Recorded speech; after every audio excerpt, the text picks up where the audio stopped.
আসসালামু আলাইকুম বন্ধুরা, তোমরা কেমন আছো? আমি আসমা তোমাদের মাঝে হাজির হলাম নতুন একটি দিনে, নতুন একটি বিকেলে। কেমন আছো এই পড়ন্ত বিকেলে? আমার মতো নিশ্চয়ই হাজব্যান্ডের রুচি ফিরিয়ে আনার জন্য বিভিন্ন রেসিপি তৈরি করার জন্য বেকুল হয়ে আছো না তো? হ্যাঁ, আমি আসমা তোমাদের মাঝে হাজির হলাম হাজব্যান্ডের রুচি ফিরিয়ে আনার জন্য এমন একটা রেসিপি। যাই হোক, হাসির কোনো ব্যাপার না, তাও কেন জানে হাসি চলে আসছে। আজকে ভয়েস দেওয়ার সময় অনেকক্ষণই হাসাহাসি করলাম। যাই হোক, এখন আমি রান্নাটা শুরু করি। প্রথমে মাছকে ভালো মতো ধুয়ে পরিষ্কার করে আমি হলুদ 1 চামচ, মরিচ 1 চামচ এবং লবণ দিয়ে ভালোভাবে মিশিয়ে ম্যারিনেট করে রাখবো প্রায় আধা ঘন্টা। যাদের হাতে সময় না থাকে অন্তত 10 মিনিট পর্যন্ত ওয়েট করাটা সবচেয়ে বেটার। এতে কি হবে, মাছের ভিতরে ঠিকমতো লবণ, হলুদ, মরিচটা ভালো মতো ভিতরে ঢুকে এবং ভাজলে ওই মাছটা খেতে কিন্তু অনেক সুস্বাদু। মাছের মধ্যে ভালো মতো মশলাগুলো মেখে আমি আধা ঘন্টার জন্য ম্যারিনেট করার জন্য রেখে দিলাম।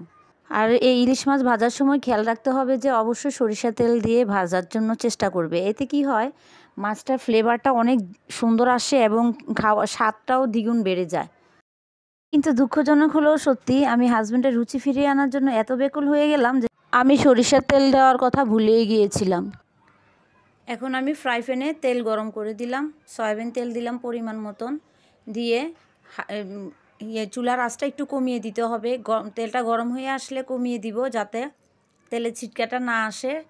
আর বন্ধুরা খেয়াল রাখবে, যে কোনো মাছ ভাজার সময় যখন তেলটা গরম হয়ে আসবে তখন মাছের পিসটাকে এমনভাবে ধরতে হবে যাতে সামনে থেকে পেছনের দিকে পিসটা এভাবে দিবে। এতে কি হয়, মানে গায়ের মধ্যে তেলের ছিটকাটা আসে না এবং পুড়ে যাওয়ার সম্ভাবনা 90%ই থাকে না। এখন আমি এক এক করে মাছের পিসগুলো দিয়ে দিলাম এবং চুলার আঁচটা দিব প্রথমে মিডিয়াম হিটে, তারপরে লো হিটে করে দিব। এতে কি হবে, এতে মাছগুলো ভালো মতো সেদ্ধ হবে এবং এপিট উপিট ভালো মতো ভাজা হবে। মাছ যত ভালোভাবে ভাজা হবে তত খেতেও অনেক টেস্টি। ঠিক ব্রাউন কালার আসলে আমি আস্তে আস্তে উঠিয়ে ফেলবো একটা সার্ভিং ডিশে উঠিয়ে। এখন আমি মাছ যে মশলাটা ম্যারিনেট করেছিলাম ওই মশলার মধ্যে প্রায় 1.5 কাপ পরিমাণ কাঁচা পেঁয়াজ কুচি করে এবং কাঁচামরিচ পরিমাণ মতো 5-6টা দিয়েছি, এর বেশি দিই নাই। দিয়ে ভালো মতো ওই মশলার সাথে মেখে ওই পেঁয়াজটাই আমি ভাজা মাছের তেলের সাথে দিয়ে দিলাম। এতে কি হবে, মাছের গ্রানটা পেঁয়াজের সাথে একসাথে হবে এবং ফ্লেভারটাও অতুলনীয় আসে, খেতেও কিন্তু দুর্দান্ত হয়।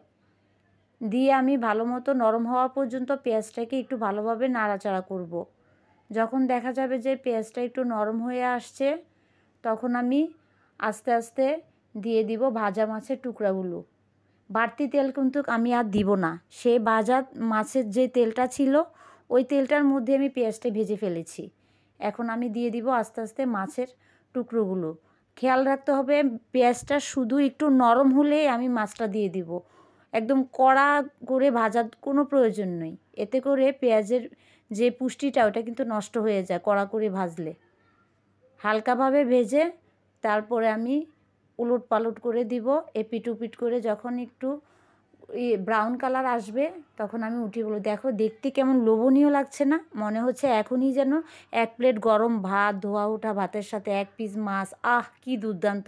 মাছটা এপিট উপিট ভাজার পরে যখন দেখব যে পেঁয়াজটা হালকা ব্রাউন কালার হয়ে আসছে তখন আমি চুলার আঁচটা বন্ধ করে দিব এবং একটা সার্ভিং ডিশে উঠিয়ে ফেলবো। দেখো দেখতে কেমন লোভনীয় লাগছে, খেতেও কিন্তু অসাধারণ ছিল। তোমরাও বাসায় এভাবে ট্রাই করবে আর অবশ্যই আমাকে জানাবে। অসংখ্য ধন্যবাদ এতক্ষণ ধরে আমার ভিডিওটা দেখার জন্য। সবাই সুস্থ থাকো, ভালো থাকো, আল্লাহ হাফেজ।